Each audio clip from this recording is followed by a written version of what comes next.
함께 신앙 고백하겠습니다. 전능하사 천지를 만드신 하나님 아버지를 내가 믿사오며 그 외아들 우리 주 예수 그리스도를 믿사오니 이는 성령으로 잉태하사 동정녀 마리아에게 나시고 본디오 빌라도에게 고난을 받으사 십자가에 못 박혀 죽으시고 장사한 지 사흘 만에 죽은 자 가운데서 다시 살아나시며 하늘에 오르사 전능하신 하나님 우편에 앉아 계시다가 저리로서 산 자와 죽은 자를 심판하러 오시리라. 성령을 믿사오며 거룩한 공회와 성도가 서로 교통하는 것과 죄를 사하여 주시는 것과 몸이 다시 사는 것과 영원히 사는 것을 믿사옵나이다. 아멘. 오늘 우리에게 주신 하나님의 말씀은 레위기 12장 1절부터 8절까지 말씀입니다. 구약 성경 161쪽 레위기 12장 1절부터 8절까지 말씀입니다. 이 말씀을 제가 읽도록 하겠습니다.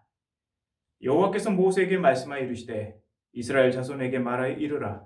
여인이 임신하여 남자를 낳으면 그는 이레 동안 부정하리니 곧 월경할 때와 같이 부정할 것이며 여덟째 날에는 그 아이의 포피를 뵐 것이요 그 여인은 아직도 33일을 지내야 사녀리 깨끗하리니 정결하게 되는 기한이 차기 전에는 성물을 만지도 말며 성소에 들어가지도 말 것이며 여자를 낳으면 그는 2일에 동안 부정하리니 월경할 때와 같을 것이며 사녀리 깨끗하게 되면 66일을 지내야 하리라. 아들이나 딸이나 정결하게 되는 기한이 차면 그 여인은 번제를 위하여 1년 된 어린 양을 가져가고 속죄제를 위하여 집 비둘기 새끼나 산비둘기를 회막문 제사장에게로 가져갈 것이요 제사장은 그것을 여호와 앞에 들여서 그 여인을 위하여 속죄할지니 그리하면 사녀리 깨끗하리라. 이는 아들이나 딸을 생산한 여인에게 대한 규례니라. 그 여인이 어린 양을 바치기에 힘이 미치지 못하면 산비둘기 2마리나 집비둘기 새끼 2마리를 가져다가 하나는 번제물로 하나는 속죄제물로 삼을 것이요 제사장은 그를 위하여 속죄하지니 그가 정결하리라. 아멘. 오늘 본문은 아이를 낳은 여인이 어떻게 해야 정결하게 되는지에 대한 규례를 말씀하고 있습니다. 오늘 본문 2절부터 5절 말씀을 제가 한번 다시 읽어보겠습니다. 이스라엘 자손에게 말하 이르라. 여인이 임신하여 남자를 낳으면 그는 이레 동안 부정하리니 곧 월경할 때와 같이 부정할 것이며 여덟째 날에는 그 아이의 포피를 뵐 것이요 그 여인은 아직도 33일을 지내야 사녀리 깨끗하리니 정결하게 되는 기한이 차기 전에는 성물을 만지도 말며 성소에 들어가지도 말 것이며 여자를 낳으면 그는 2일에 동안 부정하리니 월경할 때와 같을 것이며 사녀리 깨끗하게 되면 66일을 지내야 하리라. 우선 우리가 알아야 할 것은 성경은 아이를 잉태하고 낳는 것, 그것은 하나님의 큰 축복이다 라고 말씀하고 있습니다. 그 자체를 부정한 것이다 그렇게 말하지 않습니다. 사실 아이가 없는 것은 큰 수치였습니다. 오랫동안 아이가 없어서 괴로워했던 아브라함의 아내 사레의 이야기를 기억하실 것입니다. 한나는 사무엘을 낳기 위해서 여호와의 전에 가서 서원하고 기도하고 통곡했다. 그래서 사무엘을 낳게 되었다라는 아주 유명한 일화를 우리는 잘 알고 있습니다. 아이를 많이 낳는 것, 자녀가 많은 것, 그것은 하나님의 축복이었죠. 시편 127편 3절부터 5절은 이렇게 말씀합니다. 보라 자식들은 여호와의 기업이요 태의 열매는 그의 상급이로다. 젊은 자의 자식은 장사의 수중의 화살 같으니 이것이 그의 화살통에 가득한 자는 복되도다. 그들이 소문에서 그들의 원수와 담판할 때에 수치를 당하지 아니하리로다. 그러면 왜 남자를 낳으면 월경 때와 같이 1회를 부정하고 1회는 7일 가리킵니다. 여자는 2일에 14일을 부정하다고 그렇게 말씀하시는 것일까요? 이유는 피에 있습니다. 생명이 피에 있기 때문에 피를 흘리는 것은 힘을 잃어버리는 것을 의미하고 약해지는 것을 의미합니다. 나아가 온전함을 잃어버리고 거룩함을 상실하는 것을 의미하게 되는 것이죠. 실제 우리 여성분들은 생리통 때문에 고생하는 경우가 많습니다. 또 출산은 정말 생사를 오가는 아주 위험한 일 아닙니까? 요즘에야 의료 기술이 너무 발달해서 출산 때 생명을 잃는 경우가 매우 드문 일입니다만 과거는 그렇지 않았죠. 내가 다시 이 신발을 신을 수 있을까? 그렇게 생각하면서 생명을 얻기 위해 생명을 걸어가는 고된 과정을 겪어야 했습니다.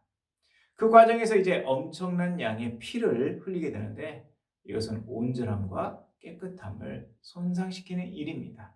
곧 거룩하지 못하게 되는 일이기 때문에 부정하다. 그렇게 말씀하시는 것이죠. 그래서 본문 4절 말씀처럼 남자아이는 산일이 깨끗해지고 정결하게 되는 기간을 33일로 그렇게 정하고 있고 그때까지는 성물을 만지거나 또는 성소에 들어가서도 안 됐습니다. 한편 여자아이는 남자아이보다 정결하게 되는 기간이 2배로 더 길었습니다. 출산 후 2일에 곧 14일이 부정했고 그리고 산열이 깨끗해지기까지 66일이 부정했습니다. 합해서 80일이죠. 남자의 경우는 40일이 되겠습니다.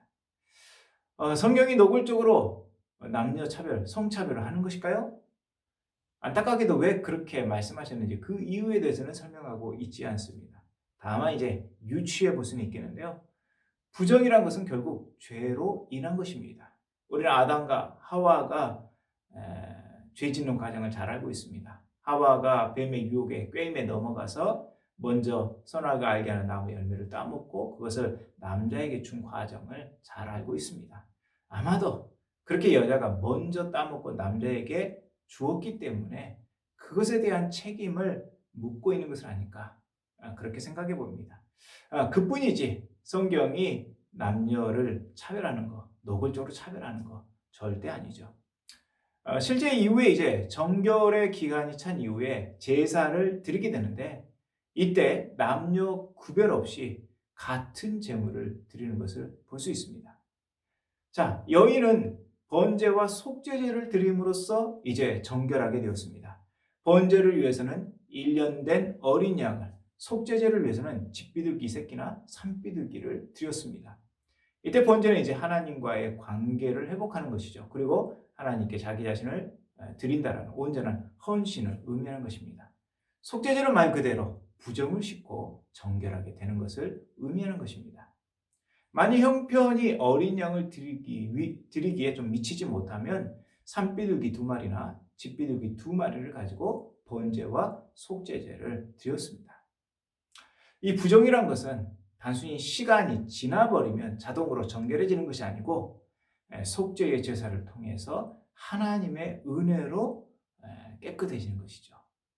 이 부분을 잘 말씀하고 있습니다. 그렇게 정결한 후에야 비로소 하나님께 나아갈 수 있었기 때문에 남자든 여자든 부자든 가난하든 제사를 통해서 그 부정을 씻어내고 정결케 되어야 했습니다. 우리는 본문을 통해서 아이를 낳은 후에 여인이 어떻게 정결하게 되는지 그 규례들을 살펴보았는데요. 이 규례들은 사실 하나님께서 우리의 유익을 위해서 주신 계명이라는 사실을 우리는 꼭 기억해야 됩니다. 산모에게 남자아이면 40일, 여자아이면 80일 그 부정의 기간을 두신 것은 크게 2가지 이유가 있습니다.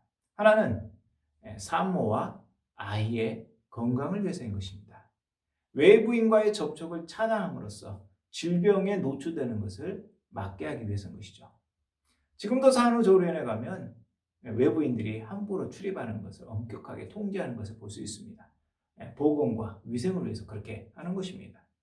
하나님께서는 이미 오래전에 산모와 신생아의 건강을 위해서 이와 같은 규례를 정해 놓으신 것이죠. 이렇게 자기 백성을 하나님께서는 세심하게 배려하시고 또 사랑하시는 좋으신 하나님이라는 것을 오늘 말씀을 통해서 우리가 깨달을 수 있겠습니다. 또 다른 이유는 거룩과 성결을 통해서 하나님의 축복을 온전히 누리게 됨을 가르치기 위함입니다. 아이를 낳은 여인은 부정의 기간이 끝나면 반드시 번제와 속죄제를 드려서 정결함을 입어야 했습니다. 그렇게 하나님이 주신 그 자녀의 축복, 그것을 온전히 자기 것으로 누리기 위해서 속죄제를 드려서 정결하게 되고 그리고 번제를 드림으로써 하나님과 관계를 회복하고 하나님께 대한 헌신을 다짐하게 됩니다. 그 헌신을 다짐할 때 자기 자신이 하나님께 또 헌신하겠다라고 고백하는 것뿐만 아니라 아마도 하나님이 주신 그 자녀도 하나님께 온전히 드림으로써 하나님의 영광을 위해서 살겠노라고 그렇게 길러내겠노라는 그런 어떤 다짐, 헌신을 고백하는 것일 것입니다. 우리 역시 하나님의 축복을 온전히 누리기 위해서 항상 거룩하고 성결해야 하겠습니다.